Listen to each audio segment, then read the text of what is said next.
آج کی رات شب جمعہ ہے تو ہر شب جمعہ مجلس کا بھی موضوع کچھ مختلف ہو جاتا ہے، اور چونکہ اختتام مجلس میں نواخوانی فوراً ہونی چاہیے تو دو اہم دعائیں ہم شروع میں فارغ ہو جاتے ہیں۔ پہلا تو آج کی رات اپنے تمام مرحومین کو یاد کرنے کی رات ہے۔ تمام مرحوم مومنین و مومنات خصوصاً جو لوگ آج کی مجلس میں ہیں، شرکت کرنے والے ہیں ابھی سے لے کے اختتام تک، ان کے خاندان کے تمام مرحومین ایک سورہ فاتحہ۔ بسم اللہ الرحمن الرحیم، الحمدللہ رب العالمین، الرحمن الرحیم، مالک یوم الدین، ایاک نعبد و ایاک نستعین، صراط الذین انعمت علیہم غیر المغضوب علیہم ولا الضالین۔ پروردگارہ تمام مرحوم مومنین اور مومنات خصوصاً حاضرین مجلس کے خاندان کے تمام مرحومین کو اعلی علیین میں جوار اہل بیت سے ملحق فرما۔ اور دوسرا جو فریضہ میں شب جمعہ انجام دیتا ہوں وہ یہ ہے کہ دنیا بھر میں بہت سارے صاحبان ایمان مرد اور عورتیں بیمار ہیں، تو بیمار کی شفا یابی کے لیے آیہ امن یجیب۔ بسم اللہ الرحمن الرحیم، امن یجیب المضطر اذا دعاہ ویکشف السوء، امن یجیب المضطر اذا دعاہ ویکشف السوء، امن یجیب المضطر اذا دعاہ ویکشف السوء، امن یجیب المضطر اذا دعاہ ویکشف السوء، امن یجیب المضطر اذا دعاہ ویکشف السوء۔ پروردگار اس آیہ کریمہ کا واسطہ، بیمار کربلا کا واسطہ، ہمارے تمام بیماروں کو، خصوصاً 3 مختلف بیماروں کے بارے میں خصوصی التماس کی گئی، ان سب کو شفاء کاملہ عطا فرما۔ لا حول ولا قوة الا باللہ العلی العظیم۔ بسم اللہ الرحمن الرحیم، الحمدللہ الملک الحق المبین وهو رب العالمین، والصلاة والسلام علی سید المرسلین وخاتم النبیین ورحمت للعالمین وشفیع المذنبین والمخاطب بطاہ ویاسین ابی القاسم محمد۔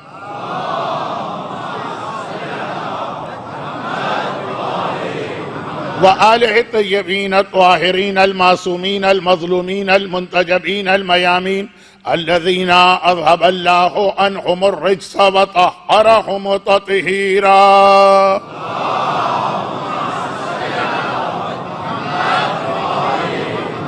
سیما علی بقیت اللہ فی الارضین وحجتہ علی العالمین الامام المنتظر والحجت الثانی عشر، اللہم عجل فرجہ وقرب زمانہ وکسر انصارہ واہلک اعداءہ۔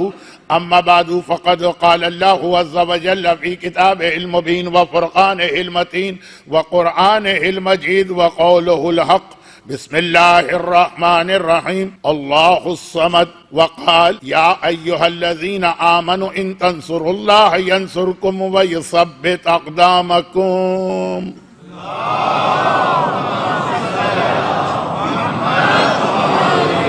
معرفت اصحاب امام، امام کے صحابی وہ معصومین بھی جو بظاہر اس دنیا سے گزر گئے، اور یہ لفظ اچھا نہیں ہے، شہید ہو گئے، اور وہ امام کے جو ابھی ہے ان کے اصحاب، آوان، انصار، مددگار، ساتھ دینے والے، آخر وہ کون تھے اور ان کی کیا خصوصیات۔ بات کل تمہید کی تھی اور آج بھی تقریباً کچھ تمہیدی باتیں رہیں گی، لیکن جیسا کہ میں نے کل کی مجلس کے آخری جملے میں عرض کیا تھا کہ باتوں باتوں میں 5 بہت اہم خصوصیات آ گئیں جن کو بعد میں الگ الگ کر کے واضح کیا جائے گا، اور آج بھی ایسا ہی ہوگا کہ 2-3 باتیں اتنی تیزی کے ساتھ اور موضوع کا اعلان کیے بغیر آئیں گی، لیکن بس کل سے جو آنے والا کل ہے پھر یہ تمام چیزیں ایک ترتیب کے ساتھ آئیں گی۔ تو بات یہ ہو رہی ہے کہ قل هو اللہ احد، اللہ ایک ہے، لا شریک لہ، وحدہ لا شریک لہ، اس کا کوئی شریک نہیں. وہ ساری کائنات کا نظام چلا رہا بلا وزیر ولا مشیر ولا شریک. پوری کائنات کا نظام وہ چلا رہا ہے تنہا. نہ اسے کسی وزیر کی ضرورت جو اس کا بوجھ اٹھائے، وزیر کے لفظی معنی یہی. نہ اسے کسی مشیر کی ضرورت ہے جو مختلف معاملات میں اسے مشورہ دے، اور نہ اسے. اب ایک دو جملے ایسے ہیں جسے میں بہت احتیاط کے ساتھ کہا کرتا ہوں. اور نہ ہی اس بندوں میں سے کسی کی حمایت و مدد کی ضرورت. ایک ہوتا ہے شریک، ایک ہوتا ہے مشیر، ایک ہوتا ہے وزیر، ایک اس سے ہٹ کر بالکل. لیکن کچھ حامی مل جائے آدمی کے تو آدمی یعنی سپورٹر، تو آدمی کا کانفیڈنس بہت زیادہ بڑھ جاتا ہے جو اس کے بغیر بھی وہ کام کر رہا ہوتا. حدیث قدسی کا ایک جملہ کل آتے آتے رہ گیا کیونکہ حدیث قدسی کی وضاحت ہونے لگی، اور وہ جملہ یہ ہے کہ پروردگار کا یہ اعلان کہ لَوِ اجْتَمَعَ الثَّقَلَانِ، اگر تمام جن و انس مل کر میری اطاعت و فرما برداری شروع کر دیں، جو میری کبریائی ہے، جو میری عظمت ہے، جو میرا رتبہ ہے، اس میں جو کے دانے کے برابر اضافہ نہیں ہوگا. اور اگر تمام جن و انس بلکہ تمام مخلوقات عالم مل کے میری مخالفت شروع کر دیں، تو جو میرا رتبہ ہے، جو میری کبریائی ہے، جو میری عظمت ہے، جو میری شان ہے، جو میرا اسٹیٹس ہے، جو کے دانے کے برابر اس میں کمی نہیں آئے گی. تمہارے اطاعت کرنے سے خدا طاقتور نہیں ہوتا ہے، تمہاری نافرمانی کرنے سے خدا کمزور نہیں ہوتا. دیکھیں حالات دنیا کے کچھ ایسے کہ ان الفاظ کو دوسرے انداز سے بھی پیش کیا جا سکتا تھا، لیکن فی الحال موضوع اتنا نازک ہے کہ میں بس یہی اسی انداز سے بات کر رہا ہوں کہ بھئی خدا کو نظام تو چلانا، لیکن اگر 2 بلین لوگوں کے سجدے اس کی بارگاہ میں ہوں تو ذرا اور آسانی ہو جائے. یا نظام تو چلانا ہے لیکن اگر 2 بلین لوگ اس کے خلاف. میں نے کہا نا کہ اس وقت ہمارا ملک اور اطراف اور یہ ساری چیزیں ایسی ہیں کہ کچھ ایسی مثالیں زبان پہ آ کے رک جاتی کہ 2 بلین افراد اللہ کی مخالفت پہ اتار آ جائیں تب بھی کوئی فرق نہیں پڑتا. اور یہاں پہ اگر یہ چیز سمجھ میں آ جائے نا تو وہ جو بہت سے لوگ نماز وغیرہ کا مذاق اڑاتے ہیں، یا بہت سی عورتیں حجاب کا مذاق اڑاتی ہیں، یا بہت سے مرد داڑھی کا مذاق اڑاتے ہیں، اچھا وہ تو بہت سارے لوگ ہیں، لیکن جتنے بھی اللہ کے نافرمان ہیں سب کی دلیلیں الگ الگ ہوتی ہیں. ایسا نہیں ہے کہ سارے بے نمازی ایک ہی آرگومنٹ کرتے ہوں. کچھ ذرا سے غیرت دار ہوں گے، وہ نماز نہیں پڑھیں گے لیکن نماز کی مخالفت کیے بغیر کوئی عذر پیش کر دیں گے، کوئی ایکسکیوز لے کر آ جائیں گے، اپنی کوئی مجبوری بتائیں گے. اور کچھ ایسے ہوں گے جو اس انداز کی بات کریں گے جو اس وقت کا میرا موضوع کا ایک جملہ اٹک گیا، اور وہ یہ کہ اللہ کو ہماری نمازوں سے کیا فائدہ. یہ اللہ کی عظمت بیان کریں گے وہ کہ اللہ عظیم ہے، اس سے بڑا کوئی ہے ہی نہیں. تو ہمارے سجدے اللہ کو کوئی فائدہ نہیں پہنچاتے، ہماری نمازیں اللہ کو کیا فائدہ. رمضان میں ہمارا فاقہ اللہ کو کیا فائدہ. حجاب، بھئی اللہ کو حجاب سے کیا مل رہا. داڑھی، اب یہ ساری باتیں کہتے اس سے اللہ کو کچھ نہیں مل رہا، اس کی مخالفت کرے تو کیا حرج. ہاں انسانیت کی خدمت کرو. کتنا مجھے اپنے آپ کو روک روک کے بات آپ تک پہنچانا پڑ رہی،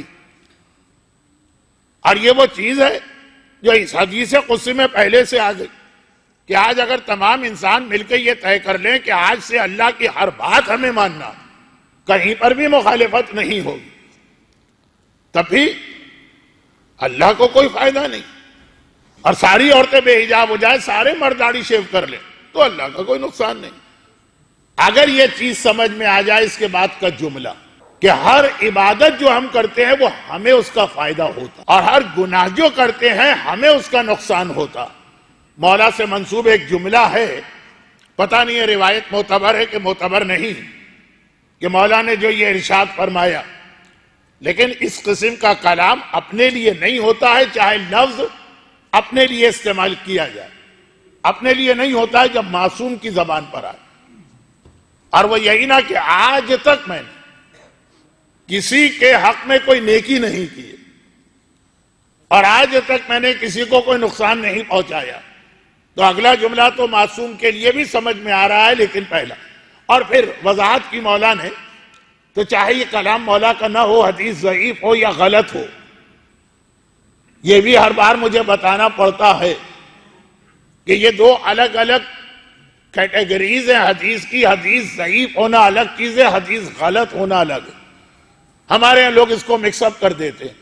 کل حدیث قدسی اور حدیث معصوم کا ذکر آیا، اور یہ اسی سے ملی ہوئی ایک بات ہے، تو ہاتھ کے ہاتھ اس کو بھی یاد دہانی کے طور پر بار بار آپ علماء سے سنتے ہیں، میں خود کئی بار بتا چکا ہوں، لیکن اتنا بتانے کے باوجود ہر سال ایام اعزاں میں کچھ شوشے فیس بک اور واٹس ایپ اور اس قسم کے جدید کمیونیکیشن کے ذرائع میں چھوڑ دیے جاتے ہیں کہ پھر یاد دلانا پڑتا ہے کہ یہ دو چیزوں کو کبھی ملائیے گا نہیں، یہ دو بالکل الگ چیزیں۔ جو کل بھی بات آ گئی تھی کہ داڑھی کا حدیث ہے تو ضعیف بھی ہے۔ ضعیف حدیث الگ چیز ہے، جھوٹی حدیث الگ چیز ہے۔ عربی میں جھوٹی حدیث کو کہتے ہیں حدیث موضوع۔ موضوع یعنی بنائی ہوئی حدیث جسے وضع کیا گیا۔ اب میں بہت مشکل اردو بولنے کا تو عادی ہوں نہیں، لوگ مکس اپ کر دیتے۔ اگر کسی بھی تاریخی اور مذہبی واقعے کے بارے میں کبھی یہ جملہ کسی بہت بڑے عالم یا مرجع کی زبان پر بھی آ جائے کہ یہ حدیث ضعیف ہے، تو اس کا مطلب جھٹ سے لوگ یہ نکالتے ہیں یہ تین لفظ منبر کی شان کے خلاف ہیں، پتہ نہیں کیوں میری زبان پہ آ جاتے ہیں۔ آج کی مجلس میں بھی شاید آ جائیں، جھٹ کھٹ پٹ، یہ تینوں الفاظ بازاروں میں تو اچھے لگتے ہیں، منبر پہ نہیں، لیکن جھٹ سے لوگ نتیجہ نکالتے ہیں کہ جی اتنے بڑے عالم نے لکھ دیا کہ یہ حدیث ضعیف ہے۔ ضعیف لکھا ہے، یہ نہیں لکھا کہ جھوٹی، یہ نہیں لکھا کہ موضوع۔ ضعیف حدیث پہ نہ صرف یہ کہ عمل ہوتا ہے، بلکہ اگر آپ کو لسٹ بتائی جائے کہ ہمارے معاشرے میں کیا کیا چیزیں ایسی مذہبی رائج ہیں جو ہم نہیں، آپ نہیں، بڑے بڑے علماء اور مراجع بھی عمل کرتے ہیں، حدیثیں اس کی ضعیف ہے۔ تو جو لوگ یہ اصول بنا کے بیٹھے ہیں کہ ضعیف لکھ دیا انہوں نے، اس کا مطلب یہ چیز غلط ہے، ضعیف لکھ دیا اس کا مطلب ہے کہ کام نہ کرو۔ اور تو اور اب اندازہ کریں جہالت کا یا حماقت کا یا جان بوجھ کے کہ حدیث قصہ تک اس کی لپیٹ میں لے لی گئی کہ جی وہ فلاں مرجع نے کہا کہ یہ حدیث بہت ضعیف۔ ضعیف کہا نا، مثلا اگر موضوع ہمارا کچھ اور ہے، آرگومنٹ کا وقت نہیں ہے، اور جب کل کی حدیث قدسی سے ایک ربط ملا تھا تو ایک چیز کی وضاحت کا موقع ملا، ورنہ اب وقت آ گیا کہ ہم اپنے اصل موضوع پہ آ جائیں۔ لیکن یہ بھی ایک خصوصیت معرفت اصحاب امام کا حصہ ہے، جو لوگ پوری مجلس شروع سے سن رہے ہیں وہ سمجھ بھی رہے ہوں گے، لیکن بات ابھی واضح ہو جائے۔ ضعیف لکھا ہے نا، موضوع تو نہیں لکھا ہے نا، یہ تو نہیں لکھا ہے نا کہ جھوٹی چیز بنائی گئی، بلکہ ایک اور احتیاط مراجع کرام کی سمجھیے، اب وہ خالی سمجھنے کے لیے نہیں، اپنی زندگی میں اس کو نافذ کرے۔ وہ یہ ہے کہ بعض جگہ پر خاص طور پہ کتابوں میں نہیں، کتابوں میں بھی یہ چیز ہے، لیکن جو میں اس وقت مثال دے رہا ہوں وہ یہ ہے کہ بعض جگہوں پہ بعض زیارتیں کہ بھئی اس جگہ پر یہ واقعہ پیش آئے، حج عمرہ اور زیارت میں بہت زیادہ لوگوں نے زیارتیاں بھی کی ہیں، وہ ایک الگ موضوع ہے، اور اس لیے میرا پسندیدہ موضوع ہے کہ الحمدللہ ان تینوں سے میرا خاصا طویل عرصے سے تعلق ہے، تو اپنی آنکھوں سے بھی دیکھتا ہوں۔ یہ خالی سادات کے بارے میں مشہور نہیں ہے، یہ زیارتوں کے لیے بھی مجھے معلوم ہے۔ نعوذ باللہ سادات کی توہین نہیں کر رہا ہوں۔ بھئی ایک آدمی کہتا ہے میں سید ہوں، لوگ کہتے ہیں ہمیں شک، دوسرا کہتا ہے سید، وہ لوگ کہتے ہیں ہمیں یقین، کیونکہ ان کو ہم نہیں جانتے، آپ تو ہمارے سامنے سید بنے ہیں کنفرم، ہمیں تو یقین ہے آپ ہمارے سامنے بنے ہیں سید۔ تو اب یہ زیارتیں اور حج اور عمرے کی بعض جگہ وہ ہمارے سامنے بنی ہیں، کیا تھیں اور کیا بنا دی گئی، لیکن ان میں سے بہت سو کے بارے میں آپ مراجع سے پوچھیے، ان کا زیادہ سے زیادہ ہی جواب ہوتا ہے لم یثبت عندی، میرے پاس یہ چیز ثابت نہیں۔ یہ نہیں کہتے کہ غلط، یہ نہیں کہتے ہاں بالکل ہی کوئی جھوٹی چیز ہو، کسی کی سڑی بھسی پیاز کو بکوانے کے لیے کوئی چیز بنا دی جائے وہ تو الگ بات ہے، لیکن جہاں ذرا بھی امکان ہوتا ہے وہ کہتے میرے نزدیک ثابت نہیں۔ یہ نہیں کہتے کہ دوسروں کے نزدیک بھی نہیں ہے یا یہ بالکل غلط۔ یہ میں اس لیے کہہ رہا ہوں کہ ایام عزا شروع ہوتے ہیں اور ڈسکشن، ایام عزا شروع ہوتے ہیں اور واٹس اپ، ایام عزا شروع ہوتے ہیں اور فیس بک،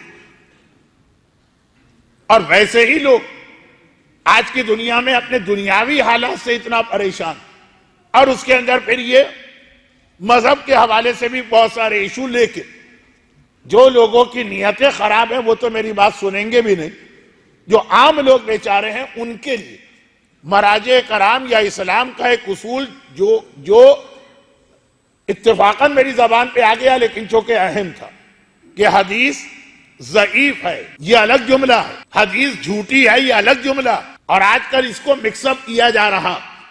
بہت سارے ایسے واقعات حتی عزاداری سے متعلقہ کا فلاں مرجع نے لکھ دیا کہ یہ حدیث ضعیف ہے، یہ تو نہیں لکھا نا کہ یہ حدیث جھوٹی، دو بالکل الگ چیزیں۔ اور میں نے ایک مثال دی کہ ضعیف احادیث پر عمل نہیں ہونا چاہیے، یہ فارمولہ کس نے بنایا، یہ کہاں سے اصول آیا؟ ذہن میں تو یہی آئے گا نا جب آپ کہیں گے حدیث ضعیف ہے، یعنی اس کا مطلب یہ کہ اس کی کوئی اہمیت نہیں۔ تو جھوٹی حدیث اور ضعیف حدیث میں پھر کیا فرق رہا؟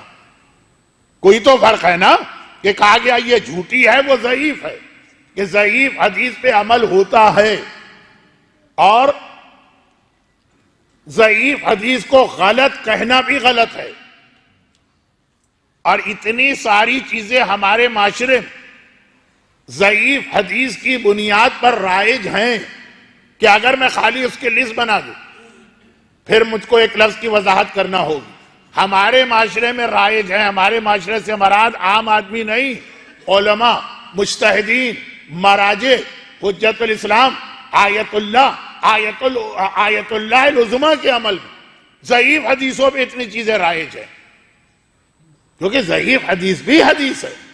میں اور کوئی مثال نہیں دیتا ہوں، ذہن کہیں اور چلے جائیں گے، گرچہ جہاں آپ کے ذہن جائیں گے وہ بھی میں لے جانا چاہتا ہوں، لیکن چھوٹی سی بات، جو نماز آپ پڑھتے ہیں کیا آپ یہ سمجھتے ہیں کہ پہلے اللہ اکبر سے آخر کے 3 اللہ اکبر تک یہ جتنی نماز کے اندر چیزیں ہیں یہ سب کی سب متنازعہ باتیں چھوڑ کر، اب آج کل تو نماز میں بھی کچھ چیزوں کو متنازعہ بنایا جا رہا ہے، اس کو چھوڑ دیجیے، جو چیزیں بالکل متنازعہ نہیں، سمع اللہ لمن حمدہ کہنا، 2 سجدوں کے بیچ میں استغفر اللہ ربی واتوب الیہ کہنا، کیا آپ یہ سمجھ رہے ہیں کہ ان میں سے ہر چیز معتبر یا صحیح حدیث سے آئی ہے؟ تفصیل میں جانا نہیں چاہتا، آپ کنفیوز بھی ہو جائیں گے اور بات بہت پھیل جائے گی اور پورا عشرے کا عنوان کچھ اور بن جائے گی۔ کئی چیزیں اس کے اندر ضعیف نماز کے اندر، مگر ضعیف کا مطلب جھوٹ نہیں، ضعیف کا مطلب غلط نہیں۔ اور یہ والی نماز جو ابھی آپ اور ہم پڑھتے ہیں، یہی نماز تو علماء پڑھتے ہیں، یہی تو مجتہدین پڑھتے ہیں، یہی تو مراجع پڑھتے ہیں۔ تو خود ضعیف کہنے والا مرجع اسی پہ عمل کرتا ہے، کیونکہ یہ ایک علمی مسئلہ ہے کہ ضعیف حدیث کہاں کہاں عمل ہوگا، کہاں پہ عمل نہیں ہوگا، اور یہ کون طے کرے گا؟ جس کی آپ تقلید، اور تو کسی کو اختیار نہیں ہے طے کرنے کا۔ بلکہ میں ایک جملہ، گرچہ یہ جملہ میں کسی اور جگہ مجلس پڑھتا تو اتنے آرام سے نہیں بیان کرتا، لیکن یہاں پہ کیونکہ وقت نہیں ہے میرے پاس، حالات بھی ایسے ہیں کہ موضوع پر ہی رہنا۔ ایک جملہ شیخ محمد حسن صاحب جواہر الکلام، میں نے کہا نا کہیں اور پڑھتا تو اسے ایک جملے میں آدھا گھنٹہ نکل جاتا۔ کیوں نکل جاتا؟ اب شیخ محمد حسن کا نام آیا تو میں یہ سمجھاتا کہ یہ ہیں کون، جواہر الکلام کا نام آیا تو میں یہ بتاتا یہ ہے کیا چیز، لیکن یہاں پہ نہ وقت ہے نہ ضرورت۔ تاریخ شیعت کے اہم ترین اور عظیم ترین مراجع میں سے ایک شیخ محمد حسن، میری پچھلی مجالس اگر کسی کے ذہن میں ہے تو میں مرجعیت کی تاریخ میں شیخ مرتضیٰ انصاری کا تذکرہ بہت کرتا رہتا ہوں، کیونکہ جو شیخ مرتضیٰ انصاری ہے، ہماری جو ایک تاریخ ہے غیبت امام کی، اس کے حصے کیے گئے۔ اب دنیا کی ہر تاریخ کے حصے ہوتے ہیں، یہ مثلا ہندوستان کی تاریخ میں آتا ہے یہ مغلوں کا دور ہے، یہ لودھیوں کا دور ہے، یہ اس سے پہلے خلجیوں کا دور ہے، یہ اس سے پہلے تغلق کا دور ہے۔ میں مثالیں بھی بہت اپنے انداز سے ہٹ کے دینے پہ مجبور۔ الگ الگ دور، شیعہ مرجعیت کی تاریخ کے 5 حصے کیے گئے۔ پہلے زمانے کے علماء، پھر علامہ حلی کا دور آتا ہے، موقع کا دور آتا ہے، شہیدین کا دور آتا ہے۔ آج کا جو دور ہے 200 سال، یہ شیخ مرتضیٰ انصاری کا دور کہلاتا ہے۔ یہ وہی بزرگ عالم دین کہ آج بھی جب آپ مولا کے روضے میں باب قبلہ سے انٹر ہوتے ہیں، عورتیں تو نہیں جا سکتی، عورتوں کا گیٹ تو دوسری طرف سے، تو مرد جو باب قبلہ سے داخل ہوتے ہیں، تو جیسے ہی آپ صحن سے پہلے جو دروازہ ہے جہاں جوتیاں جمع کرا کے داخل ہو، تو الٹے ہاتھ پر جو قبر آتی ہے شیخ مرتضیٰ کی، بہت عظیم مرجع۔ 200 سال کی شیعہ تاریخ، اجتہاد کی تاریخ، مرجع کی تاریخ، فتووں کی تاریخ شیخ مرتضیٰ پر۔ یہ وہی مرجع ہیں جن کا ایک واقعہ میں اس لیے پڑھتا رہتا ہوں، اور آج بھی اس لیے پڑھ رہا ہوں کہ آگے یہ میرے موضوع کی ایک بہت اہم شق بنے گی معرفت امام میں، معرفت اصحاب امام میں۔ اور وہ یہ ہے کہ بہت عظیم، یعنی مجھے سمجھ میں نہیں آتا کہ اتنی عظیم شخصیت کا میں کس طرح سے تعارف کراؤں۔ اتنا میں نے ان پہ اس سے پہلے بھی پڑھا کہ مجھے یقین تھا کہ جب میں مجمع کے سامنے نام دوں گا تو یہ بچے کو چھوڑ کر جو اس وقت پیدا بھی نہیں ہوا ہوگا باقی سارا مجمع سمجھ جائے گا، لیکن بعض چہروں پہ میں حیرت دیکھ رہا ہوں، یہ نام کی وجہ سے ہے یا میرے اوٹ پٹانگ انداز گفتگو کی وجہ سے، یہ بعد میں طے کر لیں گے۔ تو یہ ان کا ایک بہت مشہور واقعہ کہ جب ان کا آخری وقت قریب آیا، ایک جملہ میری زبان پہ پھر ایسا آ رہا ہے جس پہ پوری ایک مجلس میں امام بارگاہ علی رضا میں پڑھ چکا ہوں۔ تو آخری وقت قریب آیا تو اس زمانے میں حوضے میں نجف میں وہ جو بیماری ہوتی ہے کولرا کہتے ہیں یا ہیضہ، وہ پھیلی ہوئی تھی، اس کے نتیجے میں ان کا انتقال ہوا۔ تو جو جملہ میری زبان پہ آ کے رک گیا اور رکنے کے بعد دوبارہ آ رہا ہے، صرف ایک جملہ، مجلس نہیں بن رہا، وہ یہ کہ پہلے زمانے میں موت اچانک نہیں آتی تھی۔ 2 دن 4 دن 10 دن 12 دن 15 دن بیمار رہ کے آدمی مرتا، اچانک بھی لوگ مرتے ہوں گے، لیکن بات ہو رہی ہے پرسنٹیج کی۔ بلکہ اردو کے کئی محاورے بھی ہیں، فارسی کے محاورے بھی، کہ بعض مریض انسان کو ان سے محبت بہت ہے لیکن ایک وقت میں ان کی خدمت کرتے کرتے عاجز آ جاتا، اور پھر یہ دعا شروع ہو جاتی ہے کہ اللہ جلدی سے ان کی مشکل آسان کرے۔ مثلا ان کی مشکل آسان نہیں کرے، ہماری مشکل آسان کرے۔ ماں کی خدمت کرتے کرتے، باپ کی خدمت کرتے کرتے ہم تو مرے جا رہے ہیں، اس سے اچھا وہی مر جائیں۔ تو خیر یہ بہت کثرت سے ہوتا تھا، 2-4% کیس تو آج کل بھی، اور آج کل موت اس کے مقابلے میں اچانک آتی۔ ابھی آپ کسی سے واٹس ایپ پہ بات کر رہے ہیں، پتہ چلا ختم، وہ مر چکا۔ موبائل پہ بات ہو رہی ہے، پتہ چلا وہ مر چکا۔ تو اب یہ ایک الگ بحث ہے کہ ان دونوں میں سے کون سی موت بہتر ہے۔ وہ موت بہتر ہے جس میں آدمی کو توبہ کرنے اور اپنا ماضی یاد کرنے اور اپنے گناہوں کو معاف کرانے کا موقع مل جائے، یا یہ موت بہتر ہے کہ پتہ بھی نہ چلا، بظاہر دیکھنے والوں نے کہا کتنا خوش قسمت ہے، موت کی تکلیف سے بچ گئے۔ مولا نے جو موت کی تکلیف کا ایک خطبہ دیا کہ زندہ بکرے کی کھال کو اتارو تو اسے کم تکلیف ہوگی جو روح نکلتے وقت ہوتی ہے۔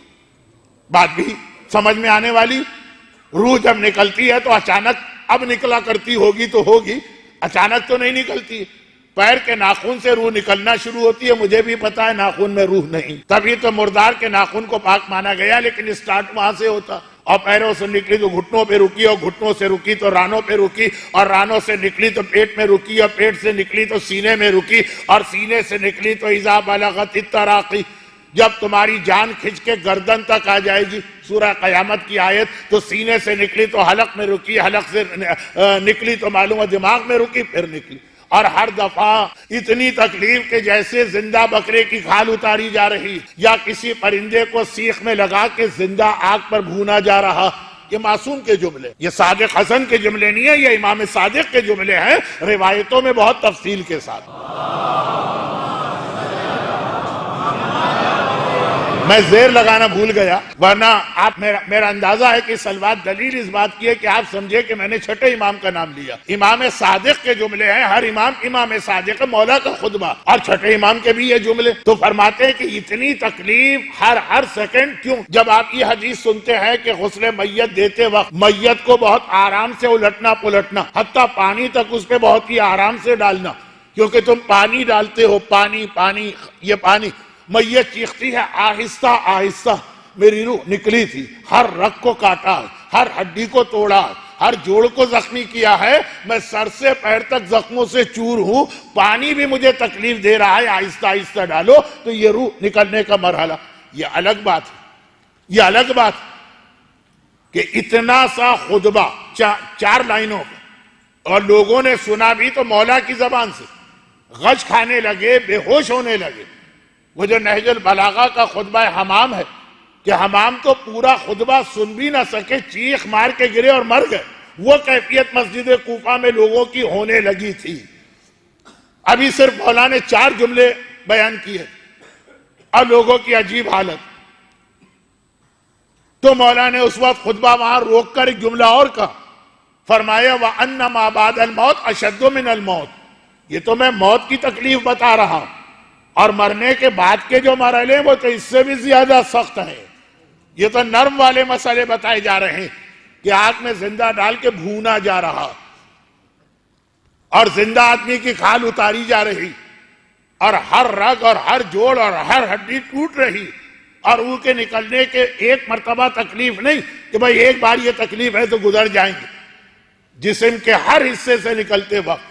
تو مولا نے کہا، یعنی مولا کا جملہ یہ ہوا کہ یہ پھر بھی چھوٹی تکلیف ہے، جب قبر میں جاؤ گے اور قیامت تک رہو گے وہاں کی تکلیف تو اس سے بھی بڑی ہے۔ آغاز مجلس میں ایک جملہ کہہ کر میں نے سورہ فاتحہ مرحومین کے لیے پڑھوا لیا کہ آج کی رات شب جمعہ، اور شب جمعہ میں موت کو یاد کرنے کا خصوصی حکم ہے، اور یہ اتفاقاً میرے موضوع میں آ گئے، چاہے آپ میری بات پہ یقین کریں اور چاہے میری بات پہ یقین نہ کریں، یہ موضوع میں تھا ہی نہیں، لیکن خود بخود آ گیا۔ مولا نے بات کی کیفیت بتائی۔ لیکن اسلام کا ایک طریقہ یاد رکھی، 3 چیزیں ہیں اسلام کے پاس۔ میں آ رہا ہوں، اپنے اصل موضوع پہ آ رہا ہوں۔ ہر مومن اپنی جگہ یہ بات جانتا ہے کہ اصحاب امام کی سب سے بڑی خصوصیت یہ ہے کہ موت کو ہمیشہ یاد رکھتے ہیں۔ تو یہ چیزیں بظاہر ابھی آپ کو غیر متعلقہ لگ رہی ہیں، لیکن یہی سب چیزیں تو جمع ہو کے آخر میں پھر ان کو ملایا جائے گا۔ بچے لیگو کھیلتے ہیں نا، وہ چھوٹے چھوٹے ٹکڑے جمع کیے، ان کو جوڑتے ہیں تو ایک پورا شہر بن جاتا۔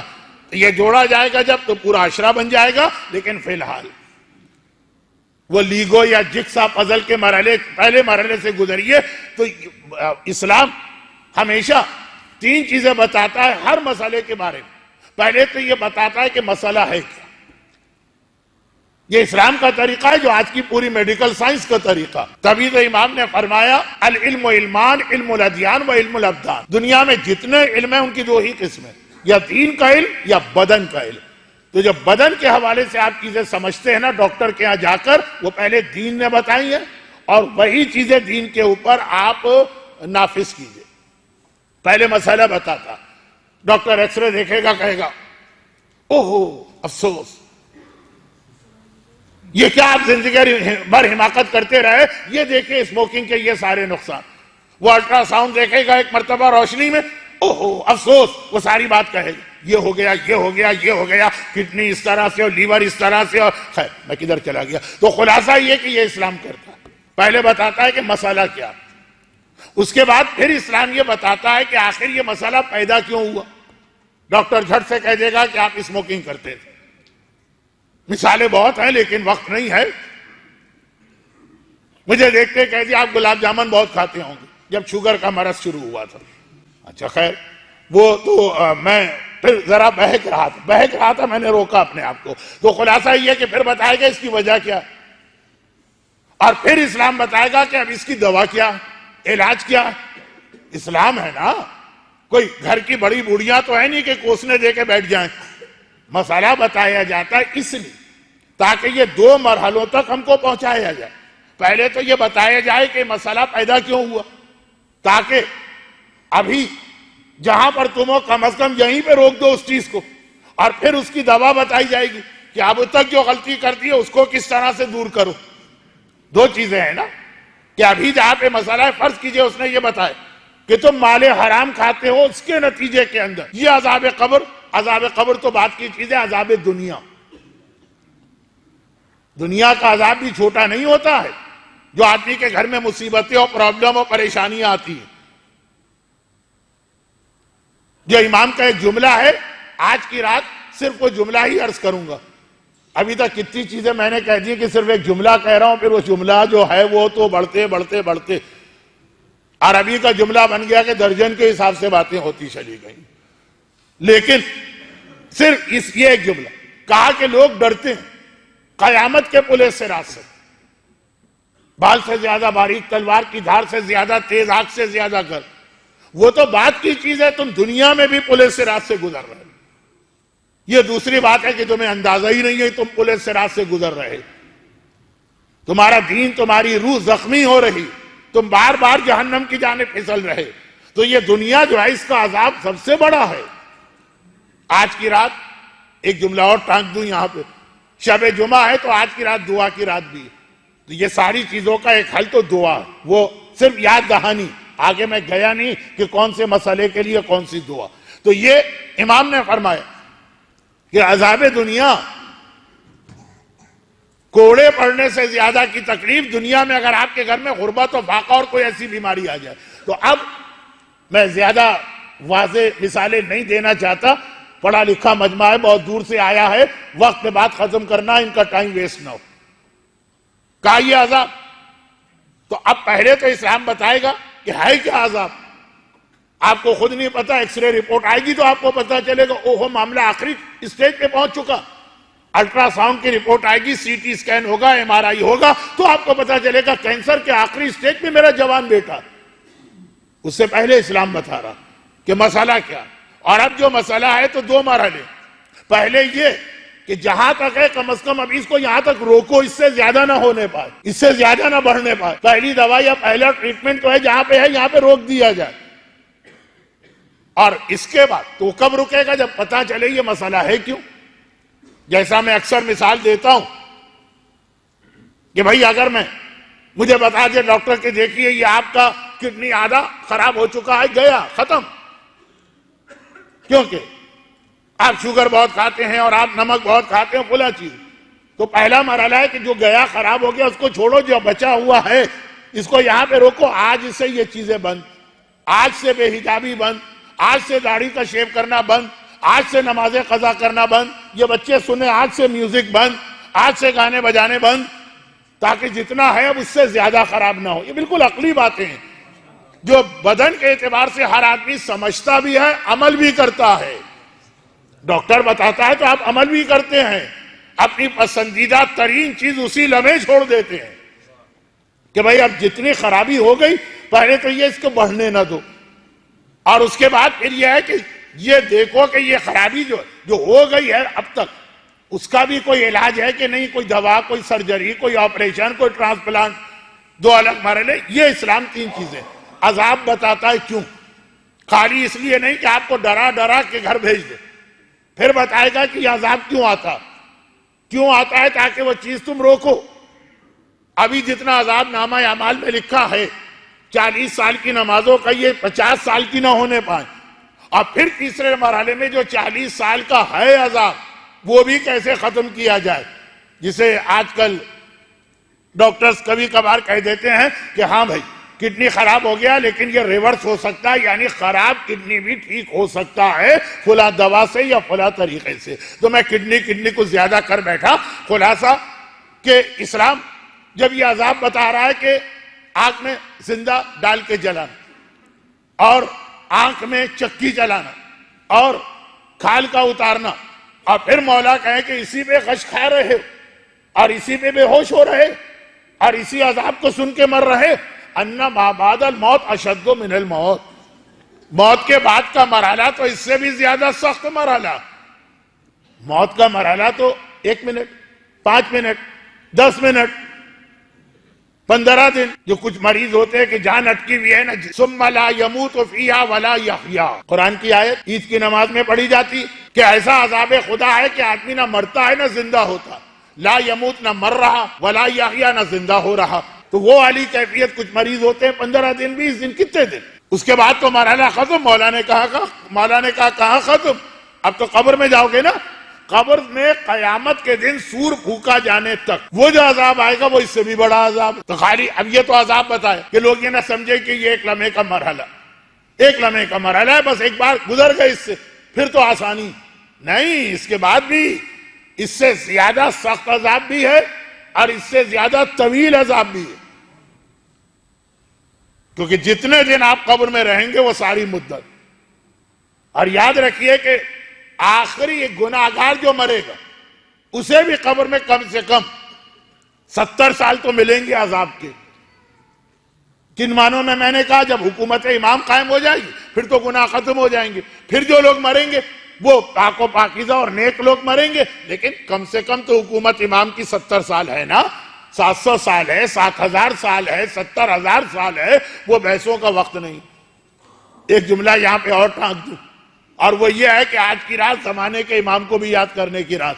دعا یہ تینوں، اب دیکھیں اس کی تفصیل میں نہیں گیا، دعا کی تفصیل میں نہیں گیا، زمانے کے امام کے تفصیل میں نہیں جا رہا، لیکن بتا رہا ہوں کہ پتہ نہیں خدا کہاں سے میرے ذہن کو کیسا گھما رہا کہ خود بخود ایک ایک جملہ زبان پہ آ کے آج کا ریمائنڈر آپ کو جا رہا کہ آج کیا کیا چیزیں آپ کو یاد کرنا ہے. اصل موضوع اپنی جگہ چل رہا، اس سے میں نہیں ہٹا ہوں. اور وہ یہ کہ کم سے کم بھی تو موت کے بعد کا مرحلہ عذاب موت سے زیادہ شدید بھی ہے، طویل بھی ہے. یہ دو الگ چیزیں. کبھی ہوتا ہے ہلکا ہلکا عذاب ہے، 70 سال ملتا، اور اس کے مقابلے میں 1 منٹ کا عذاب ہے لیکن اتنا سخت ہوتا. موت کا عذاب میں دونوں چیزیں سخت بھی ہے اور لمبا بھی ہے. مولا کہہ رہے ہیں جب یہ دیکھ رہے کہ خالی روح نکلنے کی تکلیف سے لوگ تڑپ اٹھے اور کانپ اٹھے. اب یہ جو مراحل اسلام نے بتائیں تو اس لیے نہیں بتائیں کہ آپ کو ڈرا دیا جائے، دھمکا دیا جائے، خوفزدہ کر دیا جائے. اس لیے بتائیں کہ پہلے یہ دیکھو کہ اللہ کو آخر انٹرسٹ کیا ہے ہم کو عذاب دینے میں. نعوذ باللہ کیا مل جائے گا اللہ کو؟ خود اللہ یہ کہہ رہا ہے کہ تمہاری نہ کوئی عبادت مجھے فائدہ دے رہی ہے، نہ تمہارا کوئی گناہ مجھے نقصان پہنچا رہا. گرچہ بعض دعائیں توبہ میں، توبہ کی بہت ساری دعائیں. آج کی رات شب دعا ہے، یہ میں نے ابھی عرض کیا. تو شب دعا سنتے ہی آپ کا ذہن کدھر گیا ہوگا کہ بھئی جو ہمارے خاندان میں فلاں مریض ہے اس کے لیے دعا کر. چاہے مثلا اپنے لیے بھی آپ کا ذہن کدھر گیا ہوگا کہ وہ فلاں بے روزگار ہے بیچارہ، اچھا خاصا روزگار اس کا ختم ہو گیا تو دعا کرو. یا اپنے لیے خود بھی بہت سے مومن اس پریشانی میں. شب دعا ہے، آج کی رات دعا کرنا ہے، ذہن کدھر گیا ہوگا کہ بھئی فلاں شخص ہے یا میں ہوں، بیٹیاں ہیں، کہیں مناسب رشتے آ ہی نہیں رہے. یا آپ کا ذہن شب دعا ہے تو کدھر گیا ہوگا کہ اولاد. اب اولاد ایک عجیب مسئلہ جو مولا نے کہا کہ شادی ایک ایسا ضروری عمل ہے کہ جو کرے وہ بھی پچھتا ہے، جو نہ کرے وہ بھی پچھتا ہے. بہت ہی لائٹ موڈ میں مولا نے کہا. تو اب شادی کا تو ہم لوگوں کا پرابلم، شادی ہمارا پرابلم نہیں ہے، پرابلم ہے لوگ شادی کے لاتے ہیں، مسئلے لے کے آتے ہیں. میں کہتا بھی نہیں. بھائی یاد کریں حضرت موسیٰ کا واقعہ. ایک بچہ اندھا تھا، باقی سارے بچے آنکھوں والے بچے کھیل رہے ہیں. حضرت موسیٰ کو بڑا افسوس ہوا اندھے بچے کو دیکھ کر. چھوٹا بچہ 6 سال کا، 7 سال کا. خداوندہ کیسا اس کا دل نہ مچلتا ہوگا کہ میں بھی کھیلوں. تو اسے آنکھیں دے دیتا، تیرا کیا نقصان ہے آنکھیں دینے. کہا موسیٰ تو میں نے اس کے فائدے کے لیے اس کو آنکھیں نہیں دی. آنکھوں سے آنکھیں نہ ملنے میں فائدہ، یہ تو سمجھ میں نہیں آتا. بھئی اگر کسی کو کہا جائے کہ تمہیں اس لیے بیمار رکھا ہے کہ تمہارا فائدہ، تو کربلا کی حد تک تو سمجھ میں آتا ہے کہ چوتھے امام کو امامت اور کربلا کو بچانا، ہم اور آپ اس لیے بیمار. مولانا اگر آپ 6 سال بستر پہ یہ جو تکلیف ہوتی ہے کینسر کی اور کیمو اور اس سے گزرے تو ہم پوچھ لیں گے آپ سے کہ کینسر کا اللہ اگر ہمیں مرض دے تو یہ ہمارے حق میں بہتر ہے. یہ کہاں سے آپ اصول لے کے آ گئے؟ موسیٰ نے آپ سے پہلے ہی یہ سوال کر، آپ کو ضرورت نہیں ہے اپنے ذہن پہ زور دے کے کوئی منطق بنانے کی. خدا بندہ آنکھیں بہت مشہور واقعہ ہے، اس لیے میں نے اتنا شارٹ کیا. کہا موسیٰ دیکھنا چاہتے ہو دیکھ لو، آج تم کہہ رہے ہو کل تم ہی کہو گے کس کی آنکھیں لے. اب جو بچے کو آنکھیں ملی تو وہ جو شوخی اور شرارت پہ اترا تو شیطان کے بھی کان کاٹنے لگا. کچھ شرارتیں بچوں پہ اچھی لگتی لیکن ایسی ایسی بےہودہ شرارتیں، یعنی نعوذ باللہ بطور مثال کہہ رہا ہوں، موسیٰ کے عصا و پگڑی پہ ہاتھ ڈال دیا. ارے خدا بندہ یہ جو اس وقت شیطان بن گیا، اس کی شیطانت کو روک کا ایک ہی طریقہ، آنکھیں واپس. موسیٰ نے گھبرا کے کہا آنکھیں واپس. تو اب یہ ہے کہ یہ جو اصول آتے ہیں شادی کے حوالے سے بہت آتے. میں کہتا ہوں آپ نے یہ سارے عمل کر لیا، بیٹھ جائیے مطمئن کہ اللہ ہے اس کائنات میں، باپ اور ماں سے زیادہ محبت کرنے والا ہے، آپ کے مسئلے کو آپ سے بہتر سمجھنے والا ہے. اگر وہ تاخیر کر رہا ہے تو یقیناً آپ کا فائدہ ہے، اللہ کا کیا اس میں فائدہ. کبھی ایسا ہوتا ہے کہ آپ سے کسی نے کوئی چیز مانگی، آپ نے کہا کہ بھائی محبت بھی دینا بھی ہے، کہا بھائی اگلے مہینے آنا، اس وقت تو تنخواہ ختم ہو گئی ہے، 20 دن بعد 10 دن بعد تنخواہ ملے گی تمہیں دوں گا. کیا اللہ کے ایسا کوئی مسئلہ؟ یہ آئی بینک میں آنکھیں ختم ہو گئی ہیں تو آنکھیں نہیں دے رہا، اور خزانے کے اندر پیسے ختم ہو گئے تو کہتا ہے کہ 2 سال کے بعد دوں گا. یا تو انسان اللہ کو مانے گا نہیں، یا مانے گا تو ان اللہ علی کل شیء قدیر سمجھ کے مانے گا، تو پھر اللہ کیوں نہیں دے رہا؟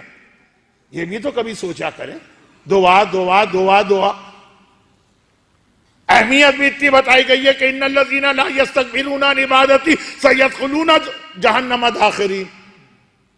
کہ کسی نے کہا اچھا مولانا ایسی بات ہے تو ہم اپنے سارے معاملے اللہ پہ چھوڑ دیتے، کچھ کہتے نہیں، وہ تو دیکھ رہا نہیں. وہ خطرناک پیغام آیا ایک آیت، جو لوگ اتنے غرور والے ہیں، گھمنڈ والے ہیں، متکبر ہیں، یہ میری بارگاہ میں ہاتھ بھی نہیں پھیلاتے. دنیا میں کسی کی بارگاہ میں ہاتھ پھیلاؤ یہ مومن کی غیرت کے خلاف ہے. شاید میں 25 سال سے امام بارگاہ علی رضا کے ممبر پہ خدمت کر رہا ہوں، اور یہ حدیث ہر دفعہ زبان پہ آ جاتی ہے کہ مولا چوتھے امام نے کہا کہ 4 چیزیں ہر ایک کے لیے بہت بھاری مشکل ہوتی ہیں. بیٹی ولو کانا مریم، اگر کسی کی بیٹی بیٹھی ہو شادی کے بغیر، چاہے وہ مریم جیسی صاحب فضیلت کیوں نہ ہو، والدین پہ ایک بوجھ ہوتا. دینن ولو کانا درہما، قرضہ اگر کسی نے لے رکھا ہے چاہے 1 درہم کا قرضہ ہو، غیرت مند کے لیے تو بہت بڑا بوجھ ہے. سوالن ولو کانا طریقہ، کسی سے سوال کرنا چاہے اتنا پوچھ رہے ہو کہ راستہ بتا دو. یہ منع نہیں کیا جا رہا اس سے، لیکن بتایا جا رہا ہے کہ غیرت مند کے لیے کسی سے ریکویسٹ کرنا، کسی کے آگے ہاتھ پھیلانا. اور سفرن ولو کانا فرسخا، ورنہ آپ پوچھیں گے مولانا چوتھی بات کیا تھی؟ ٹریولنگ اور سفر چاہے وہ 1 فرسخ کیوں نہ جانا ہو. تو اب یہ بات غیرت مند، کائنات میں حسین سے بڑا کوئی غیرت مند ہے؟ جب اصغر کو لے کے گئے ہوں گے، ہم اصغر کا امتحان تو سوچتے ہیں، حسین کا بھی امتحان سوچیں. ان ظالموں سے یہ کہنا کہ میرے بیٹے کو پانی دے دو، اصغر کا امتحان کم ہے 3 بھال کا تیر. حسین کی زبان پہ یہ جملہ آنا عمر سعد و شمر و حرملہ کے لیے کتنا بڑا امتحان. تو خیر یہ بات تو آ گئی کہ سوال کسی سے کچھ مانگنا. آپ نے کہا غیرت کے خلاف ہم اللہ سے بھی نہیں مانگیں گے. زبردست آیت آ گئی. تم اتنے مغرور ہو گئے کہ اب دعا تک کرنے کو تیار نہیں ہو. اس کو غرور کی، گھمنڈ کی، ایروگنس کی سب سے بڑی قسم قرار دیا گیا. کہا لوگ دولت پہ غرور کرتے ہیں. اصحاب ایمان کی سب سے پہلی خاصیت روایت میں آئی ہے، دولت پہ کوئی غرور نہیں. لیکن یہ میں جملے بار بار کہہ آپ کو کتنی تسلی دوں گا کہ یہ ساری چیزیں میرے موضوع میں ہیں، موضوع بعد میں آئے. کب تک یہ تسلی دیے جاؤں؟ آج چوتھی بار یہ جملہ مجھے کہنا پڑا. لیکن یقین رکھیے کہ یہ بہت اہم. دولت پہ غرور کرتے ہیں، عہدے پہ غرور کرتے ہیں، خاندان پہ غرور کرتے ہیں، علم پہ غرور کرتے ہیں، عبادت پہ غرور کرتے ہیں. یہ خطرناک غرور شروع ہو گئے. خالی درہم و دینار یا پراپرٹی اور جائیداد پہ غرور نہیں ہوتا ہے، اپنی نمازوں پہ غرور ہوتا، اپنی حجاب پر غرور ہوتا. غرور. اور آخری قسم آتی ہے اتنا غرور کے آدمی دعا تک کرنے کو تیار نہیں. اتنا بڑا اپنے آپ کو سمجھ لیا. بھئی نماز پہ بھی اگر کوئی غرور کرے تو بندوں کے مقابلے میں نا، تم نماز نہیں پڑھتے ہم پڑھتے ہیں نماز، تم حجاب نہیں کرتی ہم کرتے. یہ بھی غرور ہے دین کے نام پر، لیکن بندوں کے سامنے نا دعا تھا، غرور تو اللہ کے سامنے، تیری بارگاہ میں بھی میرا ہاتھ نہیں پھیلے گا۔ یہی وجہ کائنات کا وہ انسان جو ہر ایک سے بے نیاز ہے، مگر اگر یہ جملہ کہہ دے تو اس میں غرور کی جھلک آ جائے گی، اس نے کسی کے آگے ہاتھ نہ پھیلایا، اللہ کے آگے ہاتھ پھیلایا۔ وہ تو دوسروں کے آگے ہاتھ کیا پھیلائے گا، دوسروں کو دینے والا، اور اتنا دینے والا ہے کہ لقب ہی اس کا مشکل کشا پڑ گیا، لیکن اللہ کی بارگاہ میں ہاتھ پھیلایا عباس کو مانگنے کے لیے، یہ بتانے کے لیے کہ دعا یا اللہ کے سامنے ہاتھ پھیلانا یہ مومن کی خصوصیت نہیں ہے، یہ امیر المومنین کی خصوصیت ہوتی ہے۔ تو اتنا بڑا مرحلہ ہے دعا۔ اب یہ دو چیزوں کو ملائیے، یہ آپ کے لیے مشکل ہوگا۔ نمبر ایک، مانگیے ضرور، نمبر دو، نہ ملے تب بھی مانگے جائیے اور مایوس نہ ہو، پریشان نہ ہو۔ پریشانی کی ایک دلیل ہوتی ہے، مولانا اب کوئی نئی بات بتائیے، یہ دعائیں تو ہم کر چکے ہیں، یہ سارے عمل تو ہم کر چکے ہیں، یہ سارے تو قرآنی سورے ہم پڑھ چکے ہیں، اب جیسے رزق کے لیے سورہ واقعہ سے بہتر کوئی عمل نہیں۔ آج بتا دیجئے کسی کو کہ روزی کا مسئلہ ہے، سورہ واقعہ پڑھ، وہ ایسا منہ بنا کے ری ایکشن شو کرتا ہے کہ جیسے نعوذ باللہ اس سے زیادہ بیکار کوئی عمل نہیں ہے دنیا میں۔ یہ تو مولانا 40 سال سے پڑھ رہے ہیں، 30 سال سے پڑھ رہے ہیں، 30 سال سے پڑھنے میں بھی کمی نہ ہو۔ اور مایوسی کی ایک نشانی یہ ہوتی ہے، کوئی اور چیز بتائیے، کوئی اور عمل بتائیے۔ یہ باتیں ایسی ہیں کہ میں ادھر ادھر پھسل رہا ہوں، اپنے آپ کو روکنا، کنٹرول کرنا، موضوع پہ لانا، اصل موضوع نہیں جو کم از کم آج کا بن گیا اس پہ تو آ جاؤں۔ تو وہ خلاصہ یہ کہا کہ یہ غرور کی بدترین قسم ہے، لیکن مانگے ضرور جاؤ۔ اب یہ دعا کی بات جو آ گئی، اس کے اندر یہ بات تھی کہ دو تین نامکمل باتوں کو جلدی سے مکمل کر دوں۔ آج شب جمعہ ہے تو لوگ آ گئے، کل کو تھوڑی یہ لوگ آئیں گے، تو جو آج کی بات ہے یہ آج تو یہ مکمل لے کے جائیں۔ غرور کی بدترین قسم دعا۔ مگر جب اسلام موت کے حوالے سے ہمیں ایک پیغام دے رہا تو اس میں یہ کہہ رہا کہ اپنی موت بھی یاد رکھو جو دنیا سے گزر گئے، تمہارے پاس تو پھر بھی چانس ابھی بکری کی طرح تمہاری کھال نہیں اتری، ابھی سیخ میں لگا کے پرندے کی طرح تمہیں فرائی نہیں کیا گیا، ابھی تمہاری آنکھ پہ چکی نہیں چلائی گئی، وہ گزر چکے ہیں۔ انشاءاللہ تو ہمیں یقین کامل ہے کہ نیک اچھے لوگ، محب اہل بیت، عزادار امام، شیعہ علی کسی مشکل سے نہیں گزرے ہوں گے، لیکن یہ اچھے خیال کی وجہ سے ان پہ ظلم نہ کرے۔ وَفِي أَمْوَالِهِمْ حَقٌّ لِلسَّائِلِ وَالْمَحْرُومِ، قرآن کی آیت آئی نا، تمہارے مال میں حق ہے سائل کا اور محروم کا۔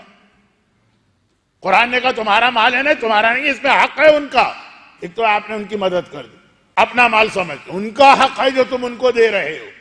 اب یہ آیت تو خود پورا ایک اشرا بن سکتی۔ راوی نے کہا مولا اس میں دو لفظ ہیں، تمہارے مال میں حق ہے سوال کرنے والے کے لیے، وہ تو سمجھ میں آ گیا۔ کسی نے آ کے اپنی فریاد کی، شکایت کی، مومن احمق و بے وقوف بھی نہیں ہوتا ہے، ذرا معلومات کرتا ہے، وہ الگ موضوع۔ یہ کیا کہا قرآن نے محروم؟ کہا یہ زیادہ سخت چیز ہے، مانگنے والا تو پھر بھی کچھ لے جاتا، وہ شریف آدمی مارے جاتے ہیں کہ جن کے گھر میں پریشانی اس سے زیادہ ہے، اور وہ غیرت و شرافت کی وجہ سے کسی سے کہہ بھی نہیں پا رہے ہیں، وہ خاموش بیٹھے ہوئے ہیں، اور چونکہ نہیں مانگتے تو ہم بھی توجہ نہیں دیتے ہیں۔ اب آپ یہی کہیں گے کہ جب وہ مانگ نہیں رہا ہے تو ہمیں پتہ کیسے چلے؟ کتنا مشہور واقعہ ہمارے کتنے بڑے مرجے کا جو آج پڑھنے کی گنجائش ہی نہیں ہے۔ جب شاگرد کو انہوں نے کہا کہ تمہارے پڑوس میں 3 دن کا فاقہ ہے، یہ کھانا وہاں بھجواؤ، شاگرد بھی مرجے ہے، یعنی بعد میں مرچے بنے اور فوراً بعد میں بنے، اور استاد بھی مرجے ہے۔ میں نام لیتے ہوئے ڈر رہا ہوں کہ ایک نام میں نے لیا تھا شیخ محمد حسین، پوری مجلس ختم ہو گئی۔ استاد تو بہت بڑے مرجے ہیں، پڑوسی کے گھر میں کھانا بھجواؤ، کھانا بھجوا دیا۔ واقعاً وہاں 3 وقت کا فاقہ تھا، جب کسی کے بچے بھوک سے تڑپ رہے ہیں تو وہ تفصیلات نہیں پوچھتا، پہلے بچوں کی جان بچاتا۔ کھانا کھلا کے ان کے گھر آیا، مرجے کے پڑوسی مجتہد تو یقیناً اس وقت تھے مجتہد، بعد میں مرجع بنے، اور آنے کے بعد کہا کہ یہ کھانا آپ نے میرے گھر بھجوایا، کہاں سے آیا؟ کہا تمہیں اس سے کیا غرض؟ اردو میں ایک محاورہ ہے، آم کھاؤ پیڑ کیوں گن رہے، تمہیں کیا غرض؟ کہا نہیں بتانا پڑے گا۔ کہا یہ سمجھو میرے گھر کا، آپ کے گھر کا ہو ہی نہیں سکتا، آپ ہیں ایرانی، کھانے کا ٹیسٹ ہے عرب، یہ کسی عرب عورت کے ہاتھ کا یا عرب مرد کے ہاتھ کا پکا ہوا۔ آخر مجبوراً بتایا، یہ میرے استاد محترم یعنی اس زمانے کے آیت اللہ سیستانی، آیت اللہ خوئی، مرجعیت کی تاریخ میں ان کا نام جو واقعہ اور بڑا نام ہے، کہا کہ ان کے گھر سے آیا۔ کہا کیوں آیا؟ کہا یہ کہہ کے بھجوایا کہ تمہارے گھر میں 3 وقت سے فاقہ۔ کہا خدا کی قسم یہ وہ راز ہے جو میرے اور میرے بیوی کے علاوہ کسی کو نہیں پتا، ان کو کیسے پتا چل؟ چنانچہ یہ دونوں گئے مرجع کے پاس، بہت بڑے مرجع جن کو معلوم ہے حالات، ان کے سامنے نام لے لیتا تو کافی ہوتا، لیکن میں خود اپنے آپ سے ڈر رہا ہوں۔ گئے ان کے گھر، انہوں نے اس کو تو رخصت کر دیا جو بیچارہ فاقہ زدہ تھا، کہا تم تو جاؤ، تمہیں اس سے کوئی غرض نہیں، اور ان سے کہا کہ تمہارے گھر میں برابر میں پڑوس میں 3 دن سے فاقہ، اور تم نے ان کو کھانا تک نہیں بھجوایا۔ ایک عجیب لفظ استعمال کیا ہے جس کی تشریح بعد میں پوچھ لیجیے گا۔ اے فاسق و فاجر انسان، ایک مرجع مجتہد سے کہہ رہا اور ایک استاد اپنے اتنے مقدس شاگرد سے کہہ رہا۔ گھبرا کے انہوں نے جواب دیا کہ مجھے پتہ ہی نہیں چلا کہ اس کے گھر میں فاقہ، جب پتہ ہی نہیں چلا تو ہم کیسے مدد کریں؟ کہا اسی لیے میں نے تجھے فاسق و فاجر کہا، اگر تجھے پتہ چلتا اور کھانا نہ بھجواتا تو میں تجھے کافر کہتا۔ یہ ہم اور آپ نہیں ہیں جو ایک دوسرے سے غصے میں بات کر رہے ہیں، یہ ایک مرجع ہے جسے اپنی زبان کے ایک ایک لفظ پہ کنٹرول ہوتا۔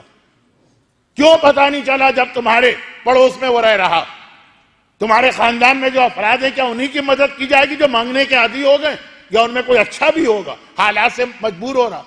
شریف آدمی بیچارہ ہر جگہ مارا جائے گا؟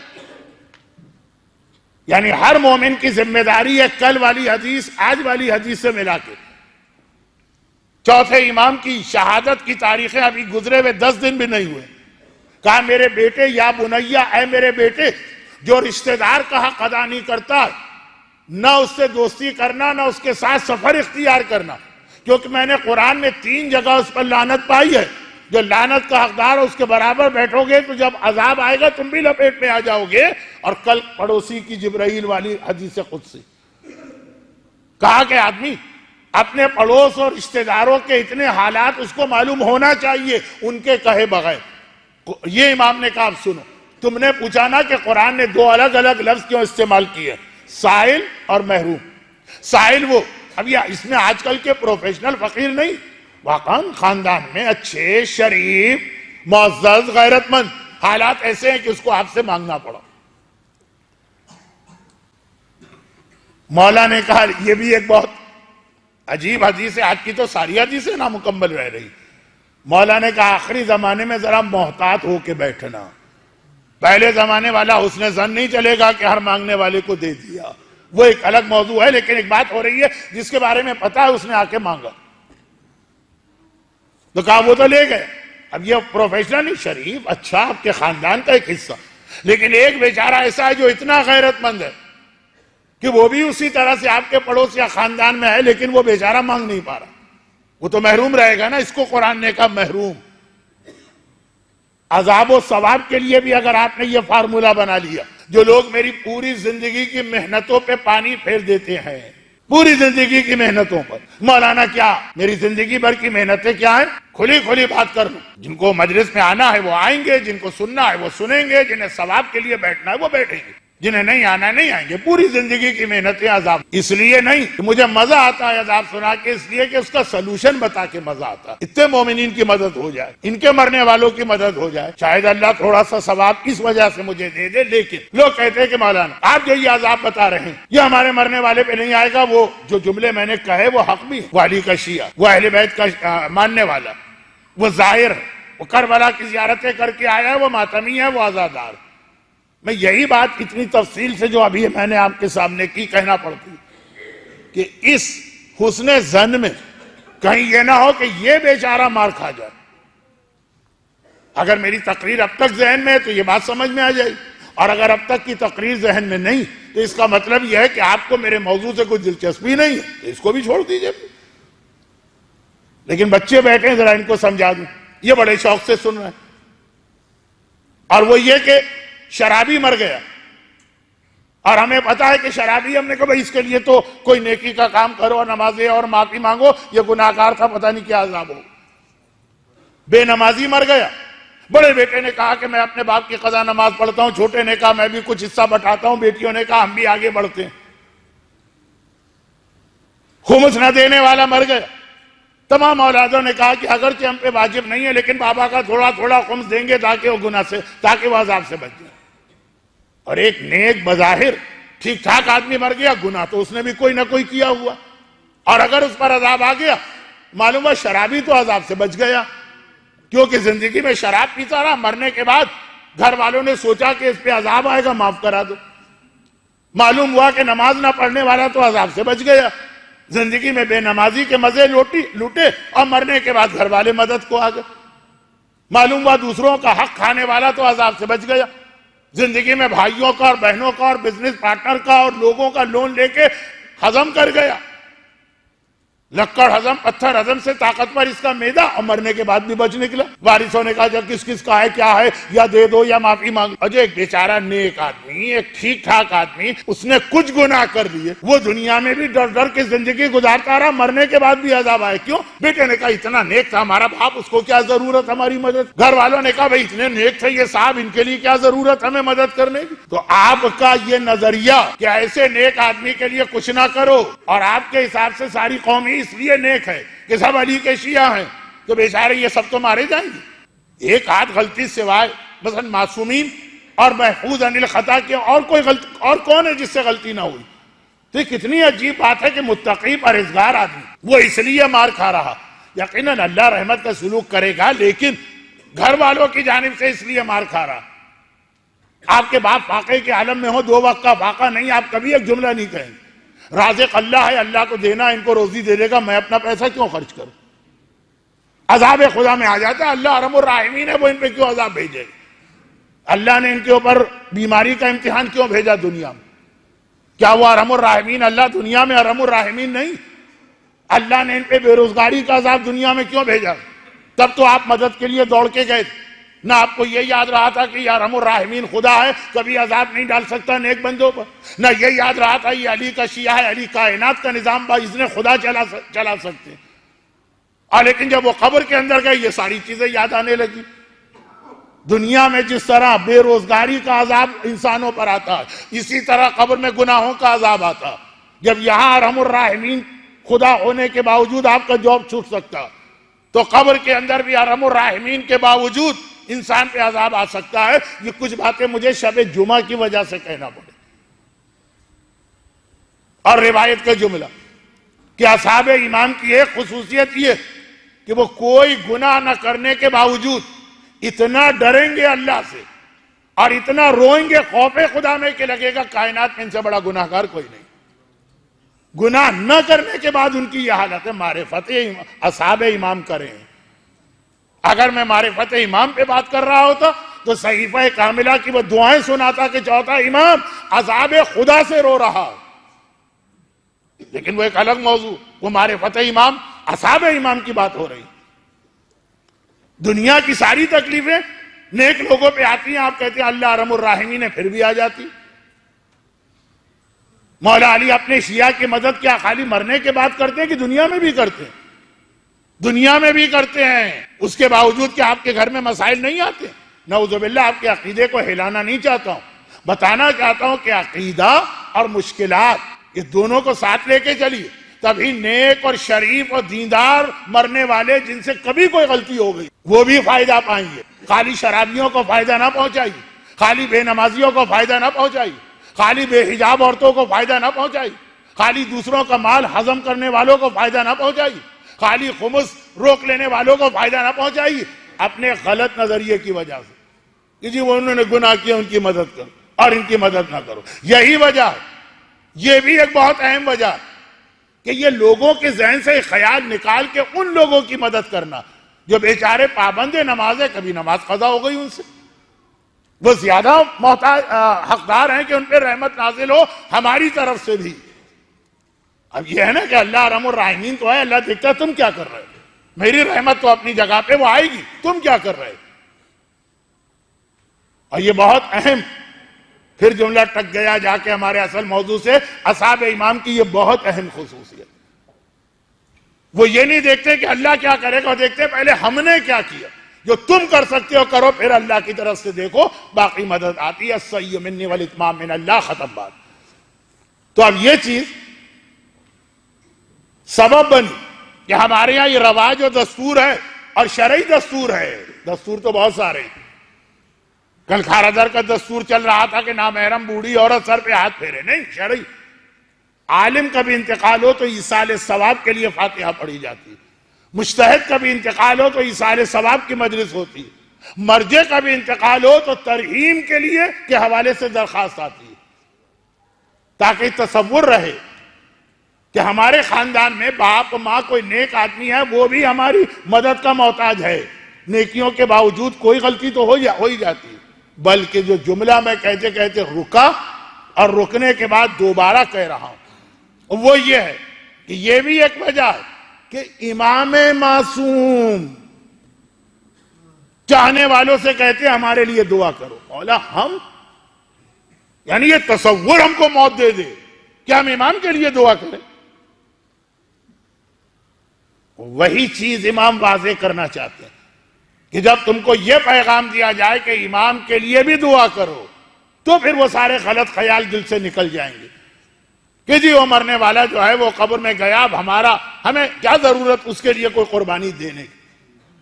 نہ لوگ پیسہ خرچ کرتے ہیں مرنے والے کے لیے، نہ 2 رکعت نماز۔ آج کی رات شب جمعہ والدین کی ایک 2 رکعت نماز ہدیہ والدین پڑھی جاتی ہے، جس کا ٹائم ہے، لیکن بہتر ٹائم مغرب عشاء کے بیچ میں کتنے لوگ پڑھ کے آئے ہوں گے۔ مراد یہ مجمع نہیں ہے، مراد یہ کہ دنیا بھر میں جو آشیاء ہیں، اور وہاں امام کہہ رہے ہیں ہمارے لیے دعا کرو۔ آپ کہیں گے امام نے کہاں کہا، ہم نے تو آج تک نہیں سن، یہ درود کیا؟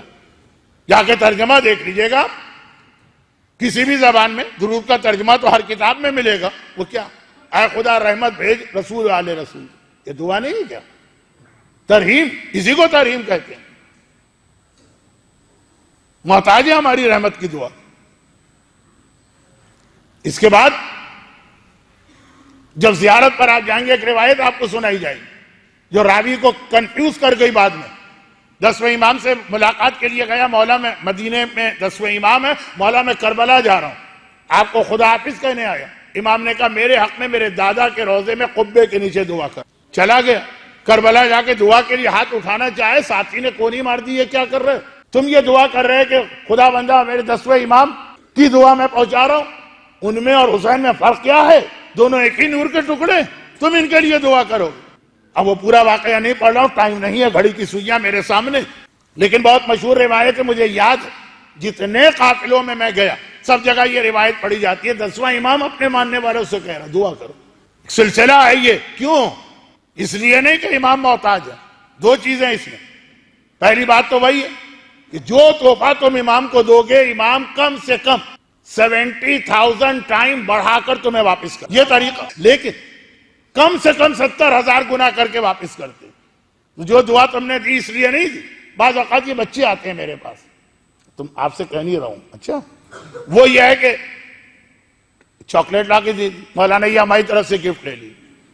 اب اگر میں سفر میں نہ ہوں، اپنے وطن میں ہوں، تو میں چاکلیٹ کے جواب میں چاکلیٹ نہیں دوں گا۔ بچے نے چاکلیٹ دی ہے جتنی اس کی استطاعت، میں اس سے بہتر ہی چیز اس کو واپس کروں۔ امام کو آپ دیں، ایک تو یہ، اور دوسرا یہ ہے کہ امامت سلسلہ ہمارے یہاں قائم کرنا چاہتے ہیں کہ دعا کے مرحلے میں اور مدد کے مرحلے میں قبر کے حوالے سے کسی کو بھی فراموش نہ کرو، یہ سوچ کر کے تو بہت نیک آدمی